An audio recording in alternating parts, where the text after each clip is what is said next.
semuanya, saya Mufti Aulia Mariama dari kelas 3D dengan NPM 2410 6310 534. Pernahkah kalian bertanya-tanya, lulusan pendidikan apa sih yang paling banyak menganggur di Kabupaten Bogor?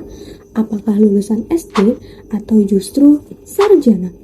Hari ini saya mempresentasikan hasil riset poster saya yang berjudul Klasterisasi Pengangguran Berdasarkan Jenjang Pendidikan di Kabupaten Bogor.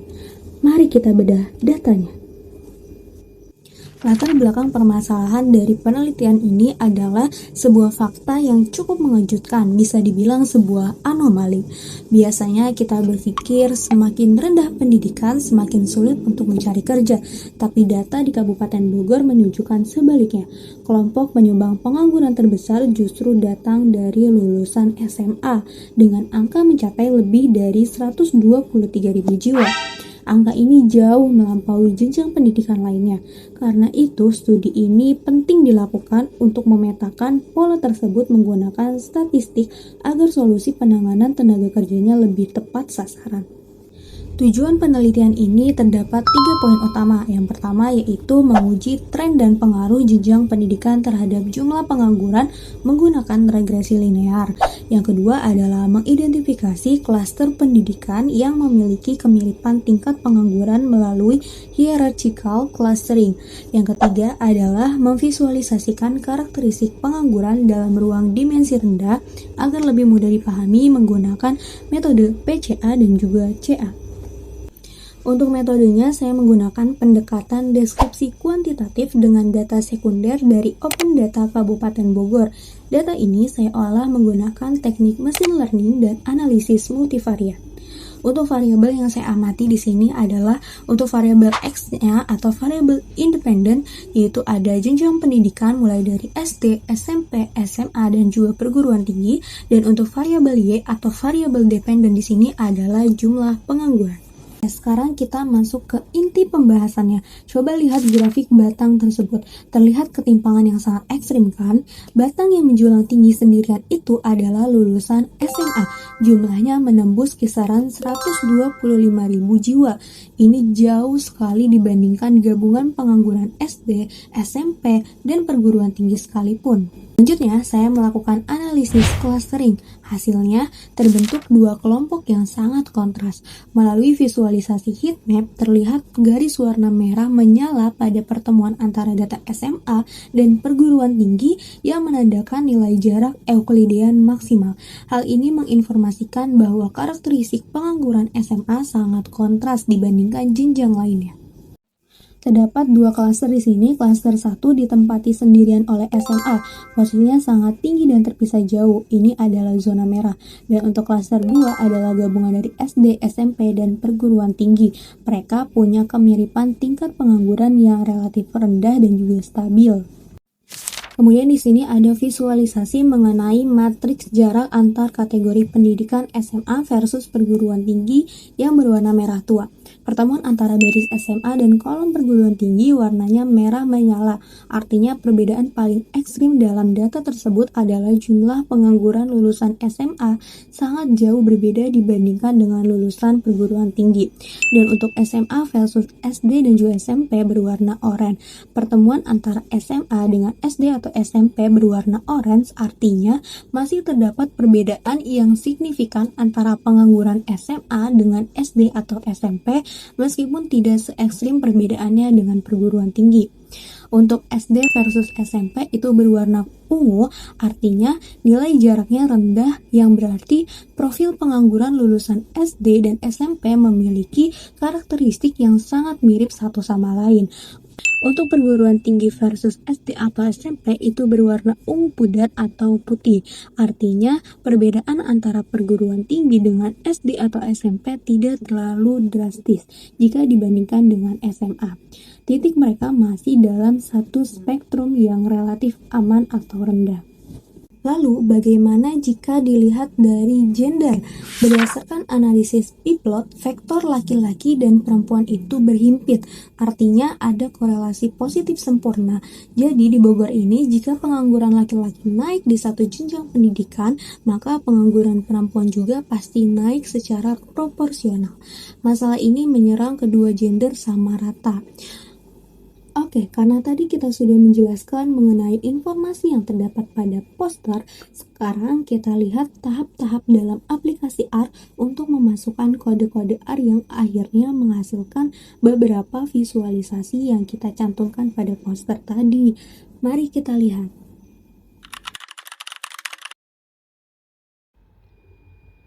Oke, langkah pertama yang dilakukan teman-teman di sini adalah membuka R Studio.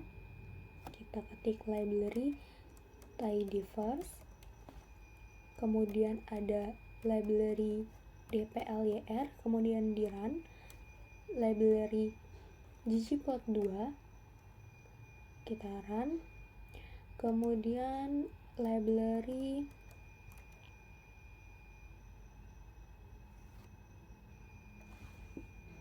broom, kita run kembali, kemudian library stats, kita run kembali, kemudian ada library factor extract, kita run kembali. Pertama kita import datanya terlebih dahulu. Teman-teman bisa secara langsung mengimport di database, kemudian klik browse.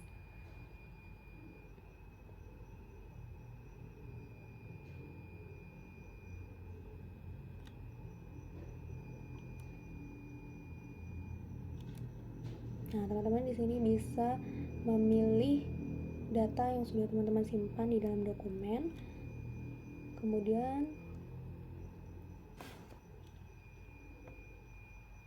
Kemudian diimport. Nah, sudah terlihat tabel data pengangguran di Kabupaten Bogor. Atau teman-teman juga bisa menulisnya secara manual berdasarkan informasi yang ada di dalam tabel. Di sini data Bogor, teman-teman bisa menuliskannya dengan nama apapun. Sini kita tulis data underscore Bogor, kemudian tanda panah data titik frame. Nah, kemudian di sini nomor, teman-teman cantumkan nomornya karena tadi di data ada 4, jadi cek kurung 1 2 3 4. Kemudian ada informasi mengenai kabupaten, kita ketik sama dengan ref di sini artinya mengulang. Jadi nanti di data akan mengulang tabel Kabupaten Bogor sebanyak 4 kali. Kemudian kita ketik pendidikan sama dengan C. Ini kita tuliskan karena tadi datanya ada 4, yaitu SD, SMP, SMA sampai dengan perguruan tinggi. Kita juga akan membuat dari mulai SD, SMP, SMA dan juga perguruan tinggi. Ini kita ketik dulu.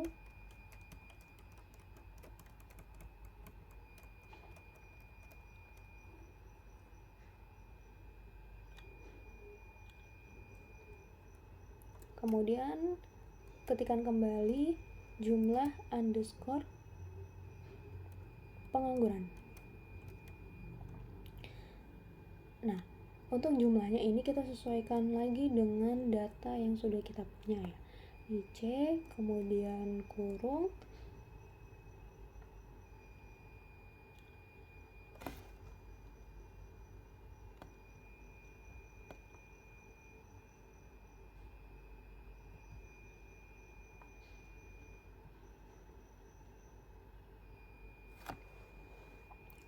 kemudian teman-teman di sini bisa langsung memasukkan jumlahnya berdasarkan dari data yang sudah teman-teman punya. Jumlahnya disesuaikan. Kemudian kita run. Setelah itu untuk melihat datanya kita tulis view data underscore Bogor, kemudian kita run. Maka akan tampil data underscore Bogor seperti data yang tadi sudah kita dapatkan secara langsung dari import database. Kemudian di sini kita akan membuat diagram batang dengan menggunakan library ggplot2. Kita panggil dulu library ggplot 2, kemudian kita run, kemudian kita tulis ggplot, kita masukkan kodenya dan juga perintahnya dengan menggunakan data Bogor yang tadi sudah kita buat. Oke, di sini kita ketikkan langsung saja perintah-perintahnya.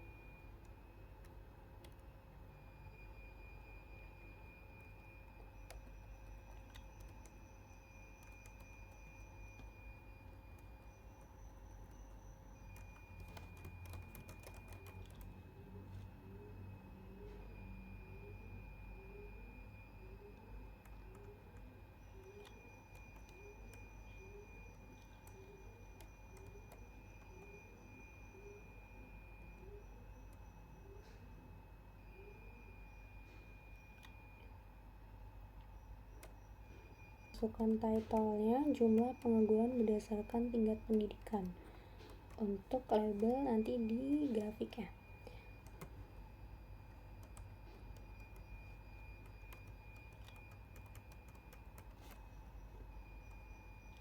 Nah, nanti untuk di bawahnya kita akan mencantumkan sumber titik data titik Bogor sebagai penambah label untuk di grafik. Di sini di sumber X-nya kita ketikkan jenjang pendidikan yang nanti akan menunjukkan variabel yang nanti akan menunjukkan jenjang pendidikannya. Kemudian di sumber Y-nya kita ketikkan jumlah pengangguran.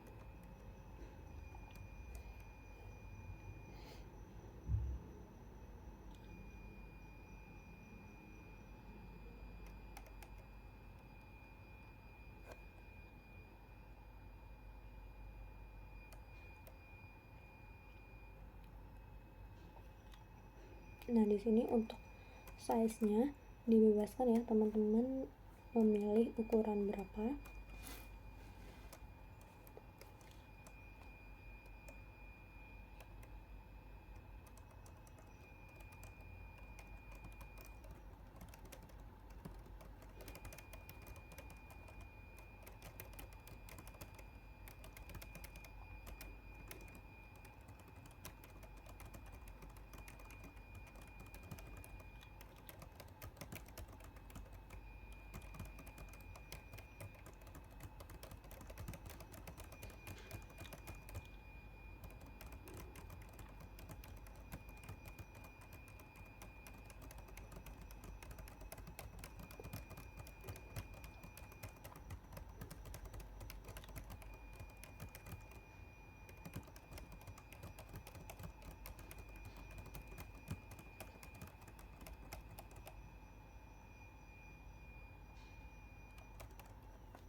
Nah, kemudian kita run. Di sini sempat ada error. Untuk di elemennya kita kurang huruf N. Nah, jadi teman-teman harus perhatikan ya, jangan sampai ada typo sedikit pun. Kita run kembali, tinggal kita tunggu muncul grafik. Nah, di sini sudah muncul grafiknya.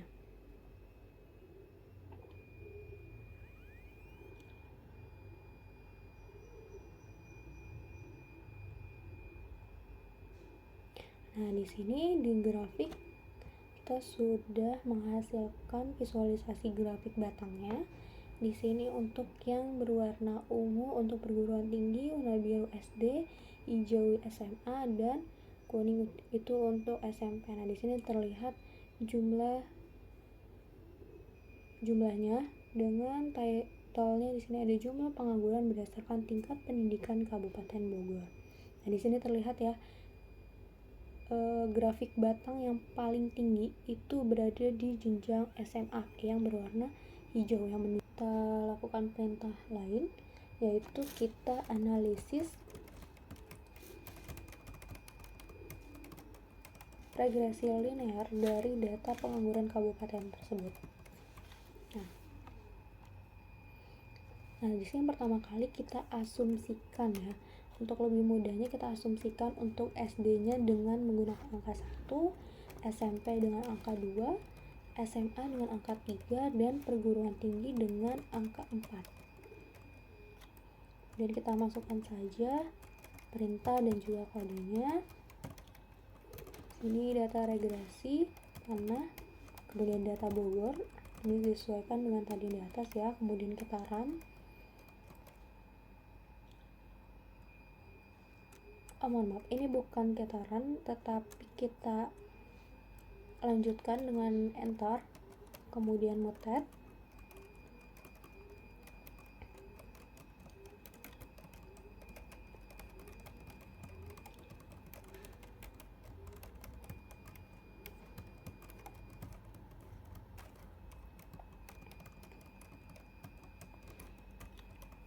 Sini kita tulis untuk pendidikan sama dengan untuk SD tadi kita asumsikan angka 1, kemudian pendidikan SMP kita asumsikan angka 2, pendidikan sama dengan SMA kita asumsikan dengan nomor 3,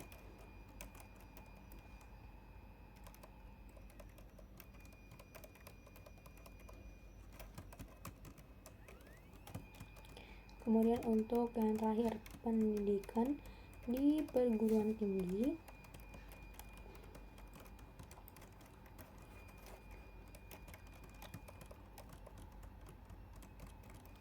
yang kita asumsikan dengan nomor 4.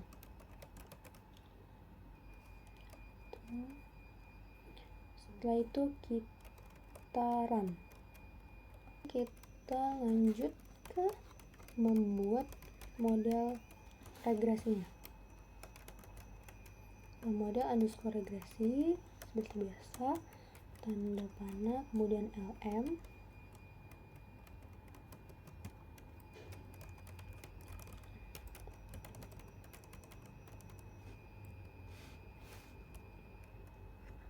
LM di sini dia menunjukkan linear model yang nanti akan dihasilkan.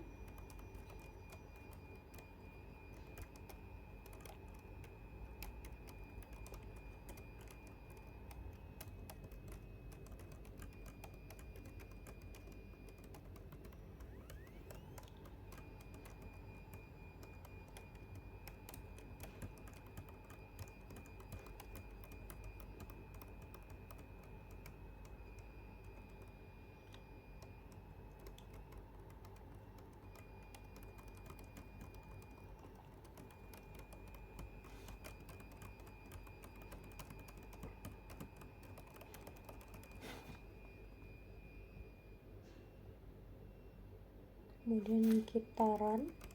Sudah.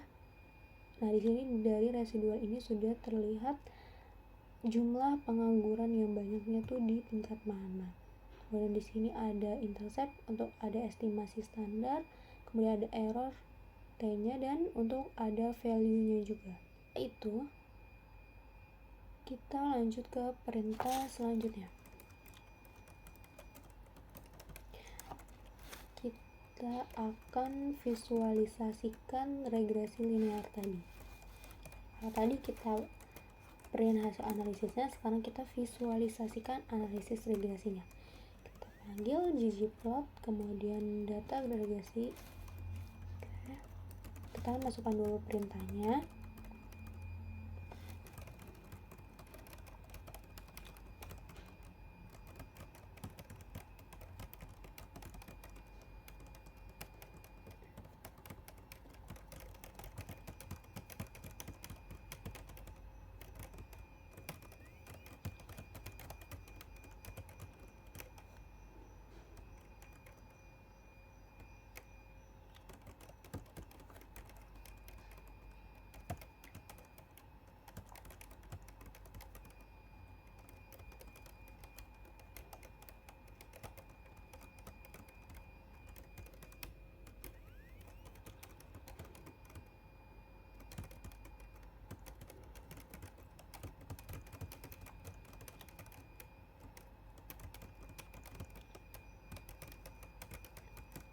Di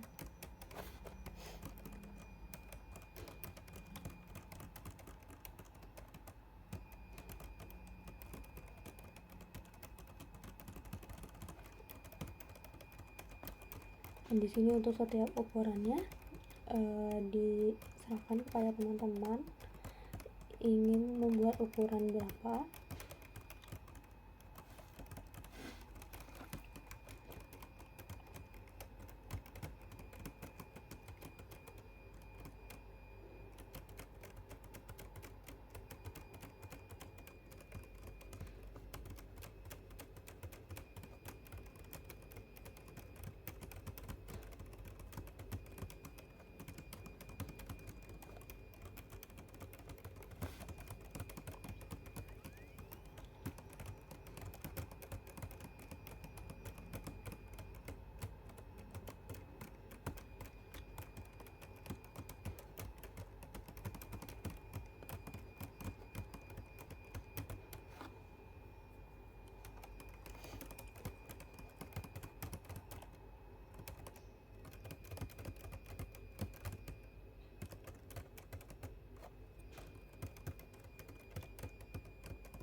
Untuk title dan juga subtitlenya diserahkan kepada teman-teman ingin memberikan nama apa untuk nanti di hasil visualisasi regresi.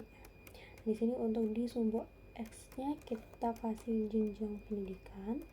Kemudian untuk di sumbu Y-nya ada jumlah pengangguran.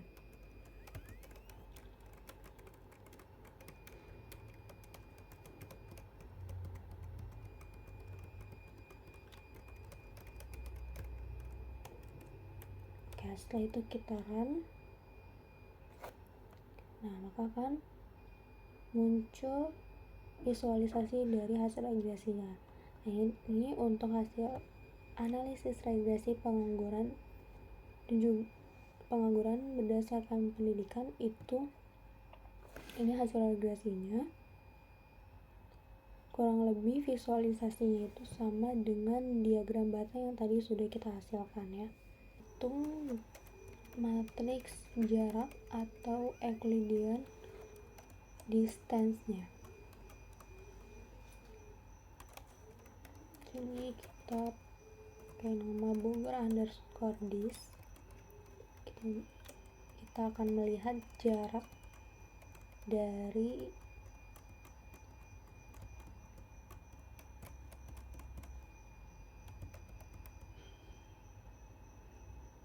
di sini kita pakai Bogor underscore dis. Kita akan melihat matriks jaraknya dari data tersebut. Kemudian kita print matriks jaraknya.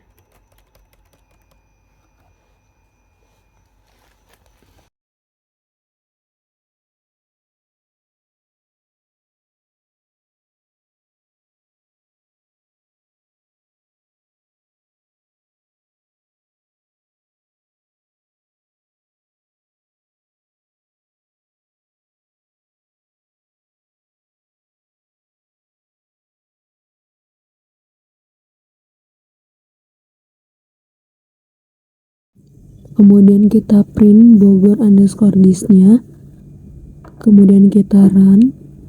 Nah, di sini terlihat untuk di SMP dan SD itu ada di 0.29 sekian. Ini angka yang paling kecil dibandingkan jenjang yang lainnya.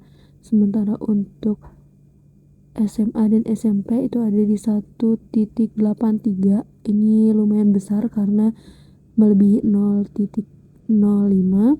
Kemudian untuk di perguruan tinggi dengan SMA ini yang paling besar ada di 2.31 sekian. Nah, ini menandakan ada jarak jumlah yang lebih besar dari jumlah pengangguran di SMA dan juga perguruan tinggi. Kemudian kita lanjut ke langkah atau perintah selanjutnya, yaitu kita akan membuat clustering dari data pengangguran di Kabupaten Bogor. Nah, di sini kita tuliskan, kita namakan hasil underscore cluster. Kemudian kita tinggal memanggil perintahnya. Di sini kita memakai hchecklist ini untuk nantinya menghasilkan struktur pohon atau clustering. Kemudian kita juga menggunakan average linkage.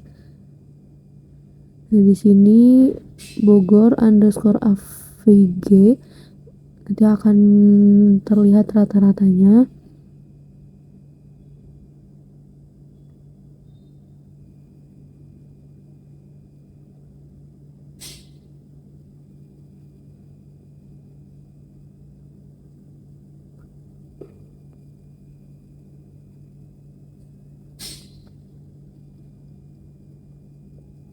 Kemudian kita juga menggunakan words method. Nah, metode word di sini digunakan untuk meminimalkan varian dalam satu cluster dan untuk membuat kelompok yang lebih solid. Nah, ini sama perintahnya seperti yang average linkage, tapi dia diganti Bogor underscore word. Nah, di bagian metodenya juga diganti dengan tulisan word. Setelah itu kita run. Nah, di sini terdapat error. Di sini terdapat kesalahan di huruf W-nya. Harusnya tidak kapital. Ini harusnya kecil sama seperti yang di depan. Ini kita betulkan dulu. Nah, setelah dibetulkan kita run kembali. Kemudian kita lanjut ke perintah berikutnya.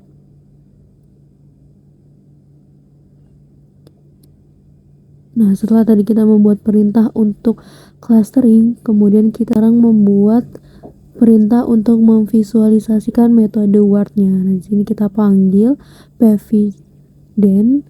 Nah, di sini berfungsi untuk menampilkan visualisasi dendrogram. Kemudian kita masukkan perintah lainnya. Dan di sini untuk ukuran diserahkan kepada teman-teman ingin memberikan ukuran berapa, dan juga untuk warna disesuaikan. Di sini saya menggunakan warna biru dan juga merah.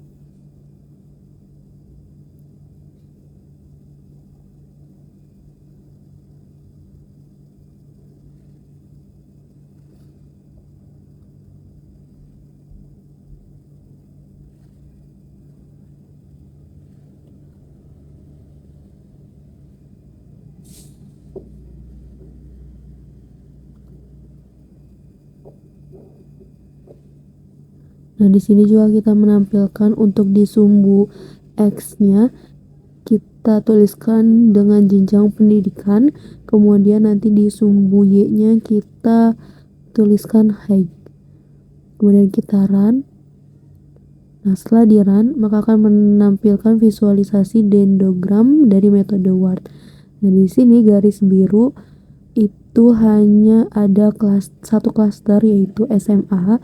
Dia berdiri sendiri, garis vertikalnya sangat tinggi, artinya dia punya karakteristik yang sangat berbeda atau jaraknya jauh dari jenjang yang lainnya. Sedangkan garis merah itu ada klaster atau kelompok SD, SMP, dan perguruan tinggi. Itu mereka digabungkan dalam satu klaster karena memiliki tingkat pengangguran yang relatif mirip dan jauh lebih rendah dibandingkan dengan SMA. Jadi jaraknya tidak terlalu jauh seperti SMA, makanya dia disatukan klasternya. Oke, kemudian kita lanjut ke perintah berikutnya, yaitu kita akan memvisualisasikan menggunakan heat map. Nah, agar lebih terlihat jelas matriks jaraknya, maka kita akan memvisualisasikan menggunakan gradasi warna. Nah, di sini kita panggil dulu perintahnya.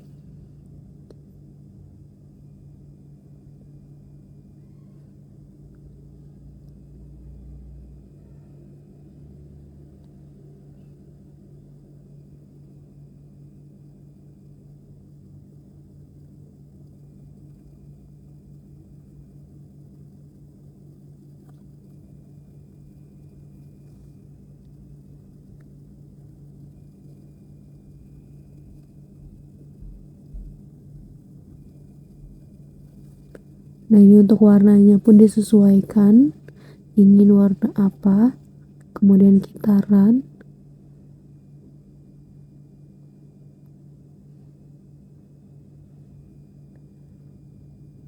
Nah, setelah itu maka akan menghasilkan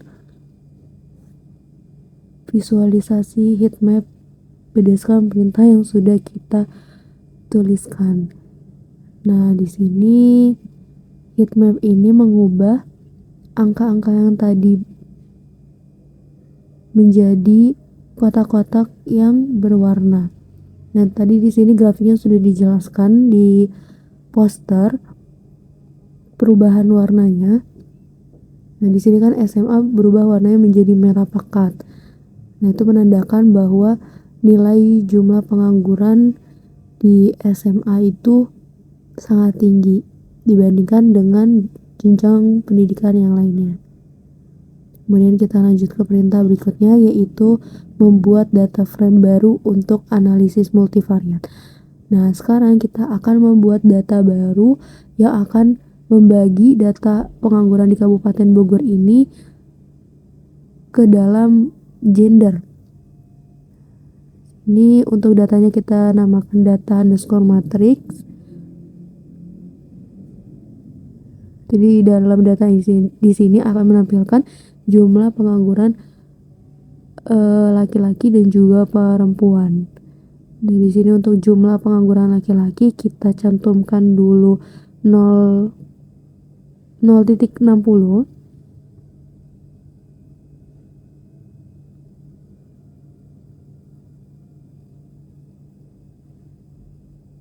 Kemudian untuk perempuan kita cantumkan 0,40.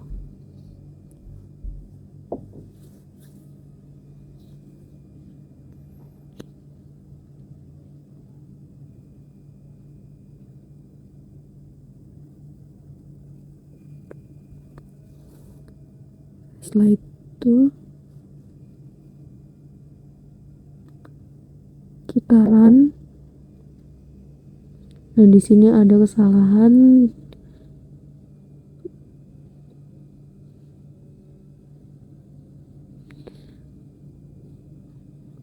Kita ada kesalahan di bagian data frame, kurang titik. Setelah itu kita run kembali. Kemudian kita tulis row names.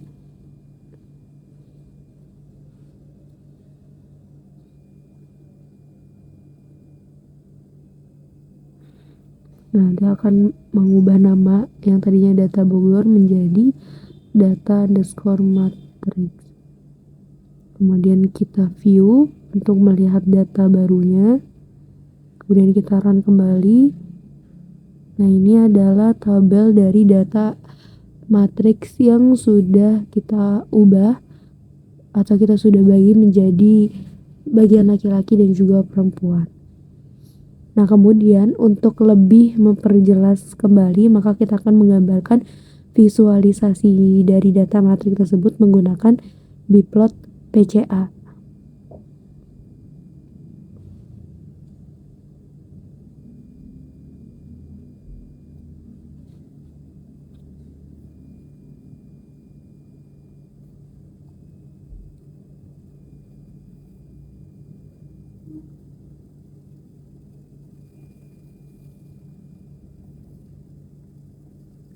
Kita pakai perintah pvg underscore pca underscore biplot. Kemudian untuk warnanya juga disesuaikan.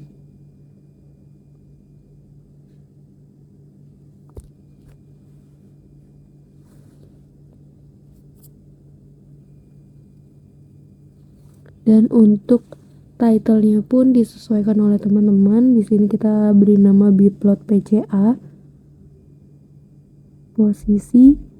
Peta posisi pendidikan.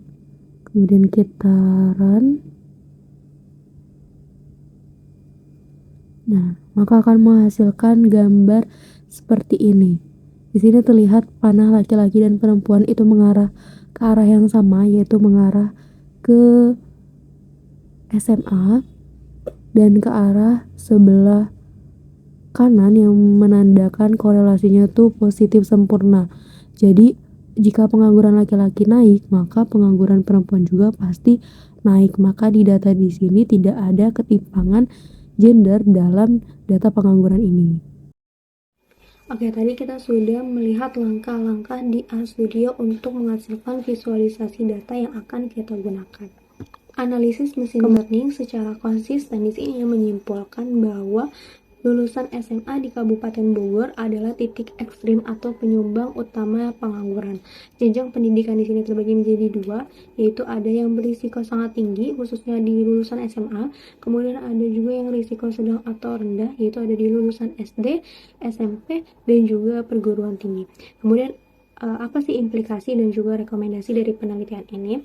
Untuk implikasinya, ini menunjukkan adanya indikasi kegagalan pasar kerja dalam menyerap mereka. Kemudian dari saya pribadi, saya merekomendasikan yang pertama untuk pemerintah, lakukanlah intervensi khusus untuk lulusan SMA di mana program link and match dengan industri itu harus diperketat untuk lulusan SMA ini. Kemudian untuk pendidikan, kurikulum SMA atau SMK perlu dievaluasi, fokuskan kepada upskilling dan juga sertifikasi vokasi agar mereka itu siap untuk bersaing atau dorong mereka untuk lanjut kuliah. Kemudian untuk pembangunan, gunakan hasil clustering ini sebagai dasar di mana jangan pukul rata program pelatihan tetapi prioritaskan segmen lulusan SMA di mana lulusan SMA ini deteksi memiliki jumlah pengangguran yang lebih tinggi dibandingkan jenjang pendidikan lainnya. Demikian presentasi mengenai analisis pengangguran di Kabupaten Bogor ini. Semoga data ini bisa membuka wawasan kita tentang pentingnya strategi pendidikan dan ketenagakerjaan yang tepat. Terima kasih sudah menonton video ini. Sampai jumpa di video selanjutnya.